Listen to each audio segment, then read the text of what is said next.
2026年7月10号12点21分左右，中国航天迎来了一个历史性时刻。长征10号乙1级子火箭在把2级火箭送入太空轨道之后啊，经过了500多公里的飞行，回到了中沙群岛附近的海域。此时此刻啊，领航者的那个网系回收系统啊，正在海面上等待着长征10号乙的归来。大家可以看一下现场的画面啊，这长征10号乙的1级子火箭非常准确地落入到了领航者的网系回收系统之中。紧随其后啊，那4个挂钩打开，然后呢，网系回收系统的那4个阻拦索啊，就准确地挂在了那个挂钩上。整个的长征10号乙啊，最终的是稳稳地落在了网系回收系统之中。至此啊，中国就成为了继美国之后啊，第2个掌握了火箭1级发动机啊回收的国家。这对于中国的航天事业来讲，绝对是一个里程碑啊。我们这里简单介绍一下长征10号乙这个火箭啊。这个火箭呢，直径大概是5米啊，起飞的高度呢是63米啊。那近地轨道发射的载荷呢，大概是16吨。应该说跟猎鹰9号差不多啊，比猎鹰9号呢要少一点。猎鹰9号呢，如果要是1级子火箭不回收的话，它的这个发射的载荷呢大概是22吨，如果要是回收的话，大概是18吨。所以这2个火箭是差不多的啊。那么中国的这个长征10号乙的火箭呢，它的立项是2021年，它的设计单位呢是航天科技集团的第1研究院。那么为什么要搞这个项目呢？其实就是被马斯克逼的啊。马斯克这个人呢，那绝对是一个科技史上的里程碑式的人物啊。他呢原先搞了一个猎鹰9号出来嘛，猎鹰9号搞的时候，他就在想啊，你想啊，过去火箭啊发射那1级子火箭、2级子火箭，当时发射完了在太空中就扔掉了啊，成本非常高。他就在想啊，能不能把这个1级子火箭甚至2级子火箭都回收利用起来？那你想想，那火箭成本就低了，对不对？你就烧点燃料嘛。过去的时候，在航天飞机时代啊，人类要是把载荷发入到太空啊，成本是多少呢？是每公斤大概是5万美元，折合人民币大概就是35万到40万人民币1公斤。你可以想象，这是天价。所以过去的太空探索是个烧钱游戏，只有像美国、苏联这种超级大国才有能力搞太空探索，你其他国家你玩不起这个游戏啊。那马斯克就想了，如果我要是能够把这个1级子火箭、2级子火箭回收，那成本不就可以大幅下降了吗？于是乎，他当时就开始试验这猎鹰9号1级子火箭的回收。经过了2年探索，在2015年，猎鹰9号的1级子火箭回收就算成功了。这个在当时的太空探索界那绝对是全世界非常震撼的一件事情而且也特别科幻。大家可以看一下，那1级子火箭回到发射场，那个着陆腿一打开，稳稳地落在了那着陆场上。整个这个过程给人感觉就像一个未来世界到来的那么一个场景啊。最重要的是这猎鹰9号成功之后，这太空发射的成本那是一个指数级的下降。那我刚才不是讲了吗？过去呢是5万美元1公斤，猎鹰9号是多少呢？猎鹰9号直接把这个成本干到了差不多1.8万人民币1公斤。据说现在已经可以降到了1500美元1公斤，大概就是1万块钱人民币1公斤左右。那你想想，这个对于整个太空探索来说，这是一个划时代的改变。过去太空探索都是个烧钱游戏，但是马斯克第一次把太空探索由烧钱游戏有可能改变成赚钱游戏那中国就有点急了，因为中国是在前苏联这个破产之后全世界唯一一个可以在太空探索技术上紧随美国之后奋起直追的国家。那么在这种情况下，中国怎么办？一看人家马斯克已经搞成了火箭复用，所以中国就制定了几条路径跟猎鹰9号对标的项目。其中国家队的项目就是这个长征10号乙。这长征10号乙实际上是个拼接项目，它的1级子火箭呢来源于长征10号甲。长征10号甲就是那个神舟飞船发射的那个项目它的2级子火箭来自于长征10号丙，那是一个比较成熟的商业的2级子火箭，把这个长征10号甲和丙一拼，就成了长征10号乙。那么长征10号乙的设计团队，我刚才讲了，是航天科技集团的第1设计院它的总设计师叫娄路亮。据说他这个团队基本都是年轻人他们当时在设计这个火箭回收的时候面临一个困难。什么困难呢？大家可以跟着我来做一个比较这长征10号乙的1级子火箭落地的质量是多少呢？是70吨左右，相当重啊。而猎鹰9号呢是只有26吨。那很多人就问了啊，为什么这个长征10号乙当时不选用跟猎鹰9号一样的那个着陆腿方案呢？这着陆腿啊，当时这个猎鹰9号，它这个整个系统呢是底下这个地方搞了一个铝合金的那个着陆腿，然后通过一个液压系统啊，然后吸收这火箭落地的时候那个力量啊。那整个它的质量呢大概是2.2吨，占用这个猎鹰9号返回总质量的9%。那你想想，如果这个长征10号乙也用这套系统的话啊，那它这个着陆腿的质量大概就得6-7吨呢。而且啊，你这个这么重，你是70吨，人家是26吨啊，那这个系统的复杂性啊，基本上你就没办法承受了。所以第一时间他们就否定了这个猎鹰9号啊，就这一套的技术路径。于是乎，他们就想到了一个叫海上网系回收方案。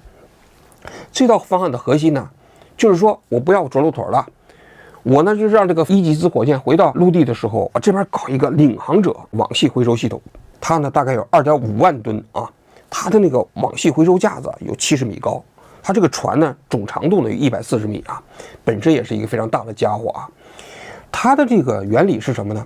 说你这个火箭回到地面之后，它是用一套这个网子捕捉到你这个火箭，你落到这个核心之后，打开4个挂钩，这4个挂钩是钛合金的啊，总重量不超过1吨，那就这个网子往中间一合，就搭在这个挂钩上。搭在这个挂钩上之后呢，这个挂钩呢就有阻尼啊，它可以卸力啊，而且有2层，这样就把这个70吨的这长征10号乙的1级火箭就稳稳地拖在了这个网系之中。那这套设计方案呢，在2025年的时候就交工了。到了2026年的2月11号啊，做了第一次试飞，也是在海南啊文昌发射的啊。但那次试飞的时候啊，就长征10号乙的1级子火箭，它那个隔山网啊回来的时候好像有点受损了，但是还是准确的回到了海面上。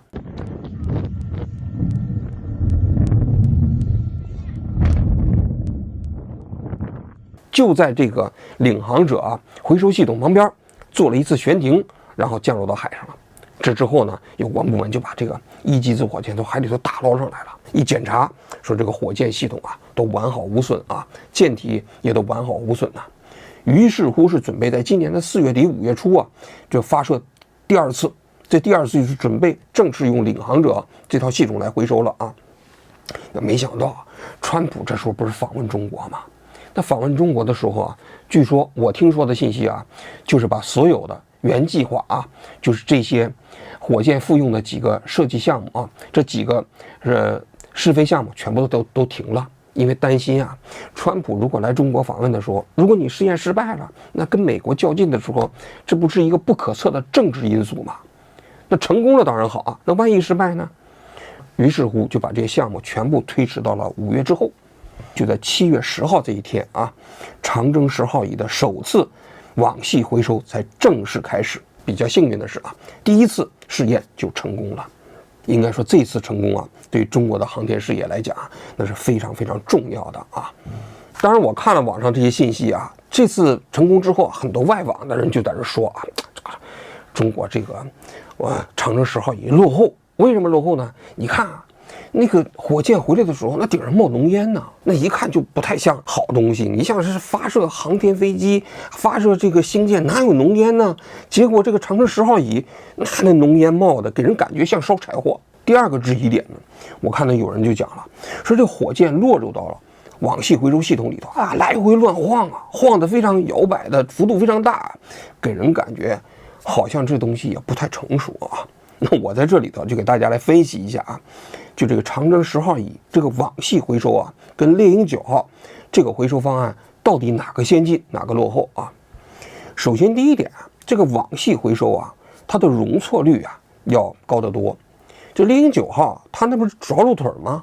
着陆腿方案呢，它要回返到自己的发射场，或者是回返到网上的海上的那个船上的发射平台啊，落地平台啊。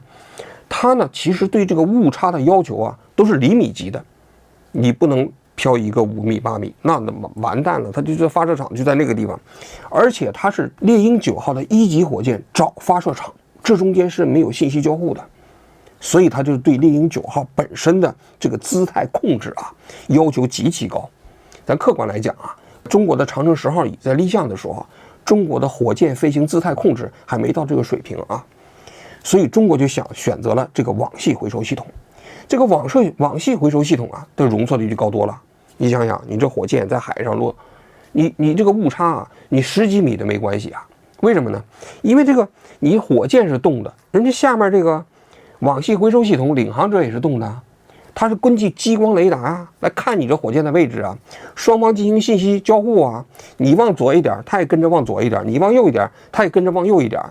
那这个容错率就高多了。所以它从这个角度来讲啊，它是比那个猎鹰9号啊，它技术难度低。当然它换言之啊，更重要的是啊，它其实是把这个火箭本身的技术难度啊，卸载到了领航者这套系统中。这领航者当然它的技术难度也挺高的，你想想140米长，70米高，海面还在波浪汹涌过程中，你想想这个过程中间跟火箭进行信息对接，它的难度也不低，只不过它把火箭的难度分散到了领航者这个系统中了，这是第一点。第二点，它的安全系数也高了一些啊。猎鹰9号，你一旦要是出事儿的话，你降落到那个着陆场了，你把着陆场都给破坏了。你降入到海面的那个接收船上，那海面的接收船你可能也会破坏了啊。但是现在这个领航者这个系统啊，它现在有个功能，如果你的这个1级子火箭在临近领航者的上空的时候点火失败，它呢就不接你了，你就会坠落到海面上，你对这个领航者系统啊不会构成威胁。所以你看到的安全冗余量啊，相对来讲它比较高。第三一点呢，实际上从这个发射成本的节约角度来讲，领航者这套系统啊它更高，或者说它的那个节约的那个燃料更多。为什么呢？首先是火箭你不用带这个着陆腿了，这着陆腿呢我们刚才讲了，猎鹰9号的着陆腿系统啊 2.2 吨呢，这 2.2 吨呢是个死重，也就是说你这个火箭上天的时候它没什么用嘛。那么你落地的时候啊，你要飞返到你的发射场，你带的燃料也比较多。但是网系回收系统呢，你首先是没有这个死重了，就是这个着陆腿的死重了。其次呢，你飞行过程中间它是靠惯性飞行啊，飞到500公里之外的这个着陆场，那它需要带的燃料呢就少多了。所以呢，它其实从长远来讲，它的经济性更好。所以从这个角度来讲啊，这网系回收系统它不落后，还蛮先进的啊。但咱们客观来讲啊，长征10号乙这个火箭啊，它的发射成本跟猎鹰9号相比，它就算成功了啊，它能不能降到猎鹰9号这1.8万人民币每公斤的水平呢？我觉得也难。中国目前的航天发射的成本啊，是5万到15万人民币之间。那么如果它是1级火箭回收成功啊，它取决什么因素呢？首先是你这个1级火箭，你用的是液氧煤油发动机啊，液氧煤油发动机啊，它呢容易起黑烟呢，大家都可以看啊，容易积碳呢，所以你这些发动机要想复用的话，你得经过非常复杂的清洗程序。那么你要把整个系统啊重新再改建啊、改造啊，再进行复飞啊，成本是多少呢？我们不知道啊，中国也没公布啊。第二个，它是1级子火箭特别重啊，特别重。你虽然说你节省燃料，但是呢，你这个特别重的1级子火箭，你要想进行复用的过程中，你有飞行姿态的改变，你带的燃料也不会少。所以啊，在我看来啊，这长征10号乙的这个火箭回收成功，它的这个成本的下降会比较有限，它可能很难达到猎鹰9号的1.8万人民币每公斤这个水平。真正啊，中国啊跟猎鹰9号对标的那几个民营航天公司啊，大家都知道，中国不是民营啊有5朵金花之称吗？这5朵金花如果未来成功了啊，才有可能对标猎鹰9号。这里面啊最有希望的就是那个朱雀3号。这朱雀3号啊，它呢是完全对标猎鹰9号的，甚至可能比猎鹰9号还要先进一点啊。你比如说它的燃料是液氧甲烷，那猎鹰9号也是液氧煤油啊。它用的是不锈钢的外壳啊，那就跟星舰有点像啊。非常可惜的是，朱雀3号在去年啊发射的时候呢，它的1级子火箭呢，它回收没有成功；2级子火箭呢，把这个卫星送到了太空轨道。但是它呢，今年马上下个月好像要再进行第2次实验啊。这第2次实验如果成功了，它就表明中国跟猎鹰9号可以对标的技术路径呢也成功了。因为这个朱雀3号啊，它用的不是网系回收啊，它用的就是着陆腿方案，跟猎鹰9号是一模一样的。而且呢，我们在讲了嘛，它用的是厌氧甲烷呢，所以它如果能成功的话，有可能把成本下拉到跟猎鹰9号差不多的这个水平。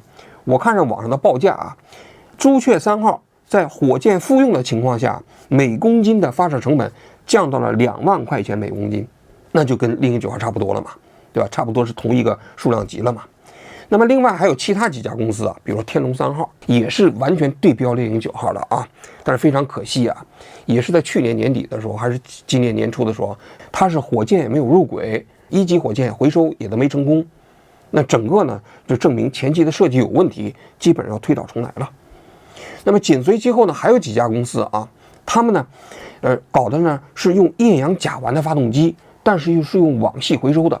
最早是在今年年底的时候开始首次试飞，但是大家可以看到啊，就这些层面的中国民营航天公司啊，在纷纷开始技术路径的探索啊，跟猎鹰9号进行对标。如果他们成功了，中国就成为了世界上啊唯一一个掌握了2种技术回收路径的火箭发射技术的国家，这对中国来说是非常重要啊。当然了，中国就算是就是朱雀3号成功啊，跟美国的竞争啊，仍然啊还有差不多10年左右的代差。为什么中国今年现在特别的着急啊，在开一些大规模的火箭复用技术的试验呢？因为就是在最近几年啊，这已经到了航天竞争的一个非常关键的时刻。我在这里给大家讲一组数字啊，大家都知道，马斯克他搞火箭，他目的是为了赚钱，他不是为了大国崛起啊，也不是为了民族复兴啊，他是个商人嘛。商人他虽然有那个梦想，什么火星移民，更重要的他是为了赚钱呢。他怎么赚钱呢？大家都知道，他一方面从 NASA 那个地方拿订单，说探月啊，什么探火呀，更重要他不是搞了个星链吗？这星链啊，它现在在天上一共有1万颗卫星了。这星链呢，它将来会取代地面上的互联网啊，它的速度可能跟地面的互联网速度是完全一样，甚至更快啊。那么这个星链，它现在就在天空中不停地往上打。今年上半年，它就通过猎鹰9号，一共往天空发射了1600颗卫星，这些小卫星密密麻麻的近地轨道上啊，一共搞了1万多颗。更可怕的是啊，就在2025年年底啊，它向 FCC， 就美国的航空航天局啊，又申请了一个第3代星链的发射计划啊。这个发射计划，它未来它准备在地球的近地轨道，大概就是323公里到477公里这个范围内啊，它准备发射10万颗卫星。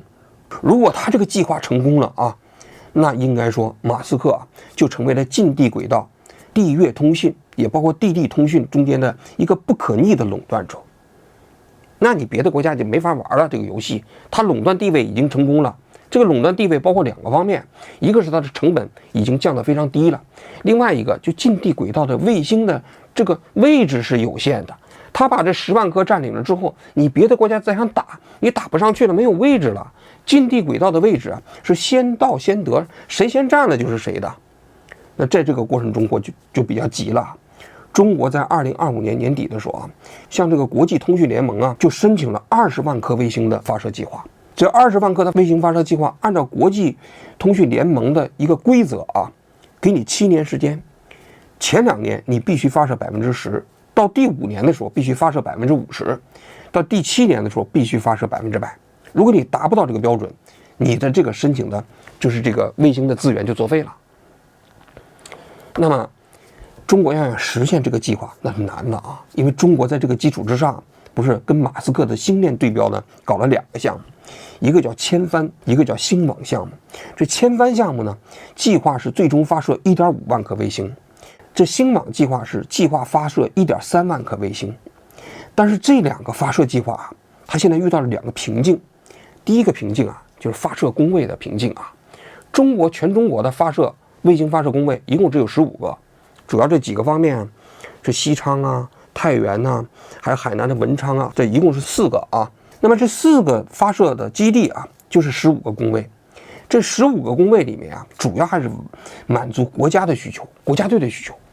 国家对这需求啊，那你比如说像什么探月计划、空间站计划、探火计划，还有发射军事侦察卫星啊，这就占了一半了。你民营航天啊，你只能见缝插针，就是这15个工位嘛。那这个呢，瓶颈是非常显著的。中国现在也在开始建这个发射工位啊，据说这个发射工位到2030年的时候会建设到42个，包括在那宁波那地方再建一个啊，包括海南那地方扩建啊，一共是42个，42个发射工位就跟美国今天差不多了，这是一个瓶颈。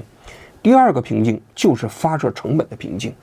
中国现在航天的发射每公斤荷载的成本是5到15万，你这个千帆计划、星网计划，你如果按照这个成本往上发射的话，跟马斯克是完全没办法相比的。你未来不可持续啊！你发射上去你都亏钱，你亏损累累，你将来跟马斯克怎么竞争啊？更可怕的是啊，马斯克他不仅仅有009号啊，那他现在还有一个星舰啊，用那筷子一夹，是不是？星舰最可怕的是1级和2级都可以回收。现在呢，猎鹰9号只回收1级火箭，2级火箭它没回收嘛？那星舰如果成功了，就1级、2级都能回收了，而且它是超重型火箭啊，发射的时候4、5千吨呢。它如果彻底成功的话，它可以把近地轨道的成本降到多少呢？公开的数据说啊，是可以降到5000人民币。马斯克说，远期可以降到100美金到200美金。你想想，100美金到200美金1公斤，那大概就是折成人民币，就是700、800块钱到1000块钱人民币1公斤啊，那就是白菜价了。那你中国就算是朱雀3号成功了，你还是2万块钱1公斤呢，那你还是有代差啊，还是有数量级的差别啊。所以对于中国来说，你就算是现在长征10号乙回收成功，朱雀3号就算今年成功，你跟马斯克之间仍然有10年左右的代差。那么中国跟星舰之间的对标的那个火箭是什么呢？是长征9号。这长征9号啊，起飞重量大概也是4000多吨啊。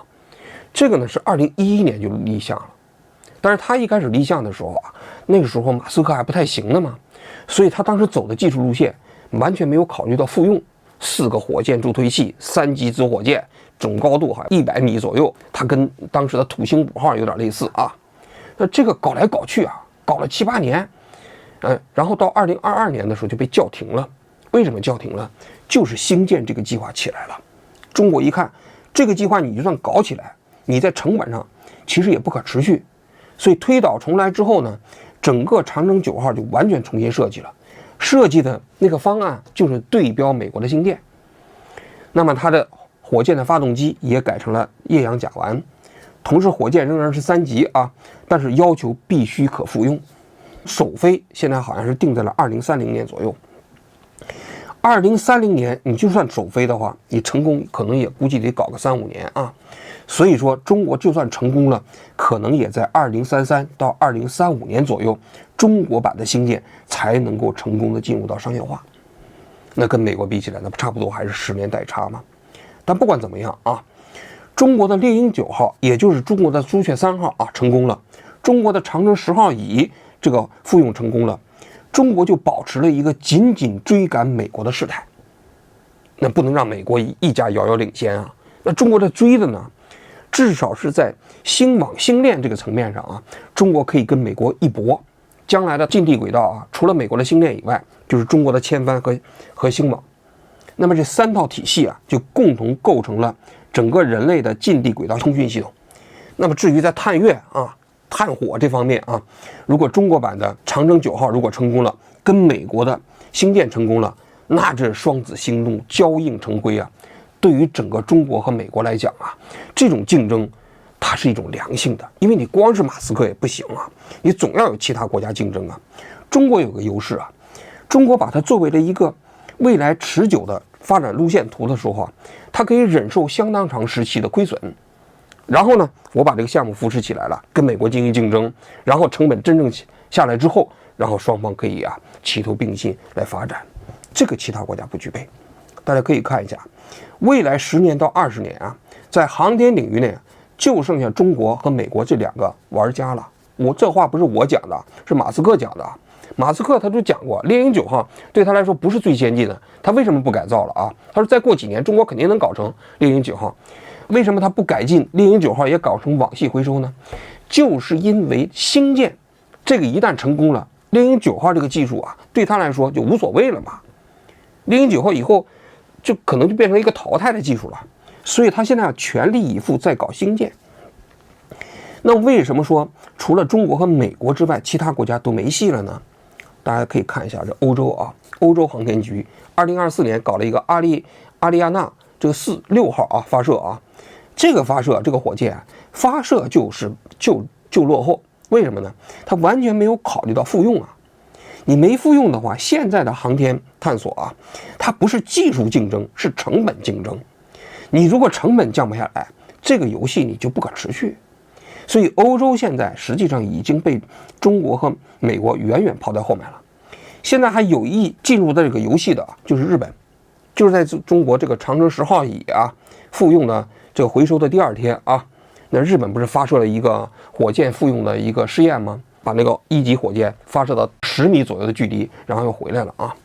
这个应该说跟中国比起来，它还落后5到8年，因为这个技术中国5年前就已经搞成了啊。但是对于日本来说，它为什么很难加入到这个游戏啊？就在于啊，中国现在有大量的需求。你朱雀3号如果成功了，长征10号乙如果成功了，中国的千帆计划，包括星网计划，每年计划都是打3000颗星以上啊。这个中国现在是没有运力啊。你就比如说中国的千帆计划，今年一共只打了38颗星，原计划呢今年要打200多颗星啊。但是截止到7月份只打了38颗星，为什么？没有卫星往上运呢？只要有卫星运，那么这些需求是源源不断的。因为中国要想跟美国构建一个完全一样的星网啊，完全一样的千帆呢，那一个是1.5万颗，一个是1.3万颗，2.8万颗，在未来的7年之内全部要打上去啊。所以中国愁的不是说没有卫星，没有需求，是没有火箭运力，没有低成本的火箭运力。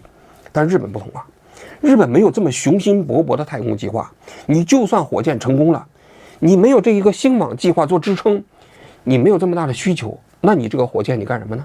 你无非还是搞一些太空探索计划，但这个呢，基本上没有商业性，没有正反馈，所以这个对日本来说啊，它这个市场需求就窄多了。所以在未来的10年到20年啊，应该说在太空探索过程中，就只有中美这2个国家，因为这2个国家都有庞大的市场需求来做支撑。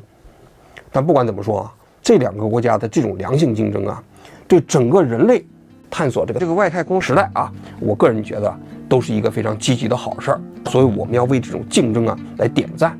至于那些人说这个火箭冒浓烟的，摇摆比较多的，我觉得这种心态就不太正常了啊！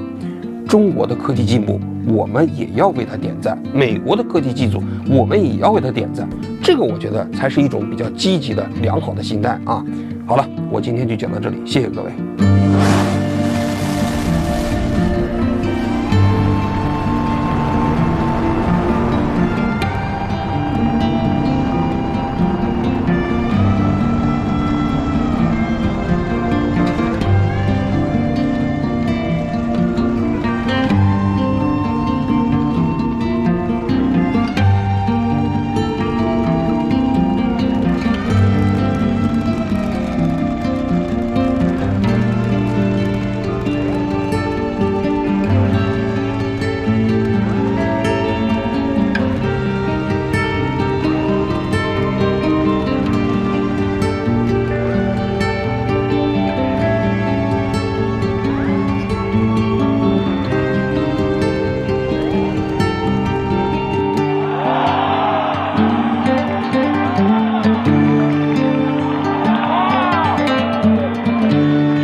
挂手机不展开。